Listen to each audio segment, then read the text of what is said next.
Dedicado a estudiar actualmente qué pasa con las pruebas Saber 11, que son los exámenes que hacen todos los colombianos para graduarse del colegio y entrar a la universidad. ¿Qué pasa en términos culturales? Es decir, ¿qué pasa con la prueba, como el antes y el después de la prueba en colegios de élite, en 3 colegios de élite acá en Bogotá? Ana María, ¿por qué estudiar una prueba como el examen Saber 11? Pues bueno, lo primero que hay que decir es que el examen tiene una influencia grandísima en términos políticos y en medición de la calidad educativa en Colombia, en términos para tomar decisiones. Estudiarlo es importante no desde los contenidos, yo no lo miro por contenidos, sino miro qué pasa, cómo las personas se alinean al examen, cómo se preparan, cómo se acoplan, cómo lo interpretan. El indicador en sí mismo es una cuestión, pues de cierta manera, geopolítica, ¿no?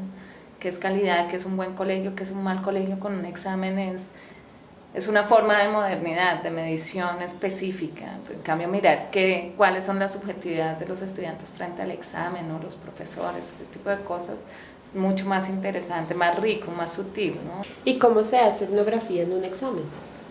Pues la etnografía yo lo que hice fue escoger 3 colegios de élite que les va muy bien en el examen y les ha ido muy bien. 2 son colegios pequeños donde yo tenía un buen seguimiento de los estudiantes, o sea, sabía quién era quién porque tenían 10 niños en cada curso. Ir a las clases, observar las clases, mirar qué nombran del examen dentro de las clases, cómo los profesores preparan a los estudiantes con contenidos específicamente para el examen dentro de las clases. Mirar qué pasa en las aulas, lo que yo llamo el aula desdoblada, que es la preparación para el examen, los famosos pre-ICFES. ¿Qué pasa ahí en esos pre-ICFES? ¿Cómo llegan los estudiantes? ¿Cuánto pagan? ¿Quiénes son?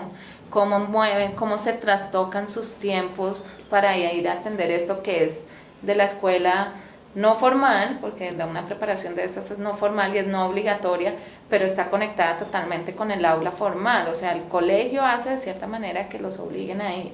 Y de esta prueba, ¿cómo se puede entender algo más allá de los contenidos que evalúa, sobre todo en colegios de élite? La prueba es un proceso político, está midiendo una calidad educativa, es a nivel nacional, tiene unos ideales estandarizados de educación, responde a procesos globales también de movimientos de medición y de estandarización educativa, a políticas globales y a políticas locales específicas. Es la medición de una ciudadanía perfilada. Esta ciudadanía perfilada yo la llamo a todos los procesos, normativas, estándares, todo lo que hay que se supone que un estudiante al graduarse debe tener, y la prueba lo que hace es medir esto. Este perfil que lanza el Ministerio de Educación, ¿se cumple o no se cumple? Y lo miden a través de la prueba, digamos, está midiendo eso. Estoy haciendo una tesis sobre la historia de la locura en el siglo XVIII en el Virreinato de la Nueva Granada, lo que actualmente es Colombia. Mi tesis estudia las prácticas y las ideas que había en torno a la enfermedad mental, que llamamos hoy en día, y la manera como las diferentes personas de la sociedad colonial se relacionaban con el loco y con lo que le pasaba al loco. ¿Por qué estudiar la locura en el siglo XVIII? Bueno, hay varias razones. La primera es porque no se ha estudiado.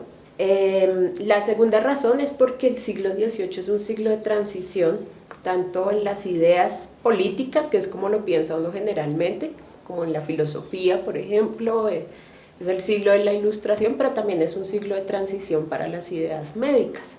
Es un siglo en el que se está dejando atrás toda digamos, la manera de pensar medieval y renacentista, y está empezando a pensarse de una manera ilustrada, racional, y eso es muy interesante de ver, sobre todo hacia finales del siglo XVIII, cuando aquí también la sociedad se está transformando. Entonces como que muchas cosas están cambiando al mismo tiempo, y en terrenos que son como tan fronterizos y tan permeables como la enfermedad mental, pues eso se nota.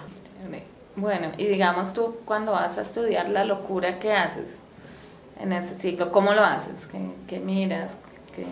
¿Cómo, mejor dicho? Bueno, habría muchas formas de aproximarse. Yo opté por acceder a través de documentos judiciales, porque las fuentes para el caso nuestro son bastante escasas. Digamos que en otros contextos hay correspondencia, hay diarios de personas, hay manuales de la época.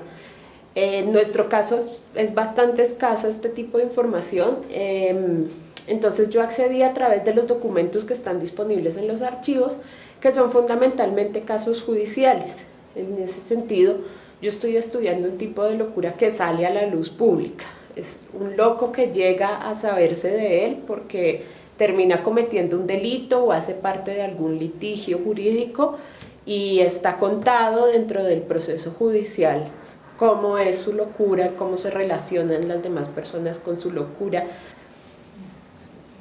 Bueno, y digamos en esa época que había una diferencia marcada entre hombres y mujeres en cuanto, digamos, tú estás mirando juicios ya y seguramente había cosas económicas y todo de por medio.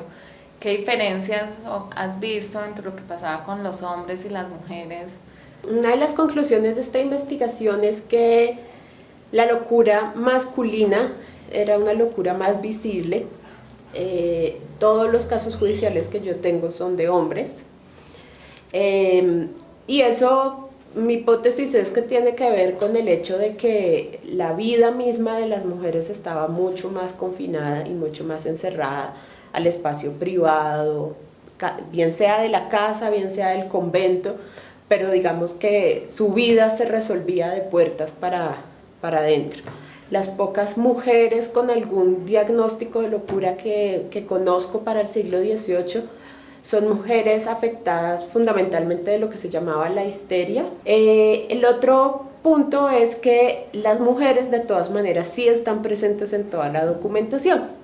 Y eso es muy interesante porque nos remite digamos, a una situación muy de nuestro presente, y es que generalmente son las mujeres las que se están ocupando de los locos. Entonces, en todos mis casos se trata de un loco de género masculino, pero siempre aparece o cuidado, o alimentado, o denunciado, o defendido, o acompañado por la esposa, por la hermana, por la madre, por la hija, etc. Entonces, digamos que las mujeres están muy presentes en la tesis, pero están más como encargadas de administrar esa locura y de ver por el loco.